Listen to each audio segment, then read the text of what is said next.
என்ன மாரி ஜிம் பிகினர்ஸ்க்கு ஒரு அட்வைஸ் சொல்றேன் கேட்டுக்கோங்க. மச்சி நீ இப்பதான் வந்து ஜிம்முக்கு ஸ்டார்ட் பண்ணியிருக்க அப்படின்னா, தயவு செஞ்சு இந்த 5 மிஸ்டேக் மட்டும் பண்ணவே பண்ணாத. நீ எவ்வளோ முக்குனாலும் நீ எதிர்பார்க்கறது வரவே வராது. ஃபர்ஸ்ட் மேட்டர் என்னன்னு பார்த்தன்னா, வார்ம் அப்ப ஸ்கிப் பண்ணிட்டு ஸ்ட்ரெயிட்டா போயிட்டு ஒர்க் அவுட் போடுறது. அப்படி பண்ண அப்படின்னா, உன்னோட மசில் ஷாக் ஆகி இன்ஜுரி ஆகும். அப்புறம் நீ ஜிம்ம முடிச்சுட்டு வீட்டுக்கு போமாட்ட. ஸ்ட்ரெயிட்டா ஹாஸ்பிட்டல் தான் போவ. 2வது மேட்டர் என்னன்னு பார்த்தன்னா, ஆல்மோஸ்ட் எல்லாரும் பண்ற ஒரே தப்பு தான். Ego lifting. பக்கத்துல ஒரு 100 கிலோ தூக்குறான். என்னால முடியாதா? அப்படின்னு சொல்லி நீயும் தூக்காத.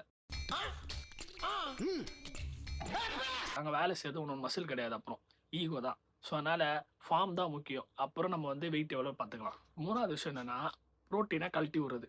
மச்சான் நீ எவ்வளோ தான் போயிட்டு ஒர்க் அவுட் பண்ணாலுமே சரி, நீ அதுக்கான சரியான சாப்பாடு இருக்கணும். அதாவது பார்த்தோன்னா புரோட்டீன். அத எடுத்தா மட்டும் தான் உன்னோட மசில் ரெக்கவரி ஆகும். அப்பதான் நீ எதிர்பார்க்குற ரிசல்ட் வரும். ஸோ, தயவு செஞ்சு புரோட்டீன ஸ்கிப் பண்ணாதீங்க. 4வது விஷயம் என்னன்னு பார்த்தீங்கன்னா, தூக்கம். ஓகே. நீங்க ஜிம்ல நல்லா பார்த்தீங்கன்னா, நல்லா ஒர்க் அவுட் பண்ணிட்டு மசில்லாம் கிழிச்சிட்டு வந்துருவீங்க. ஸோ, அது ரெக்கவரி ஆகணும் அப்படின்னா வந்து அட்லீஸ்ட் வந்து பார்த்தீங்கன்னா 7 டூ 8 ஹவர்ஸ் தூங்கணும்.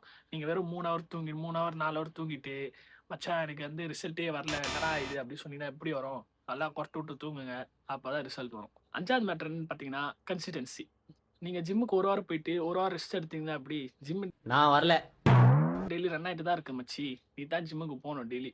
அத போகாம விட்டுட்டு, ட்ரெய்னர் மேலயோ இல்ல வந்து டயட் மேலயோ குறை சொன்னா எப்படி? தப்பு எங்கேயுமே இல்ல. தப்பு உன் மேல தான் இருக்கு.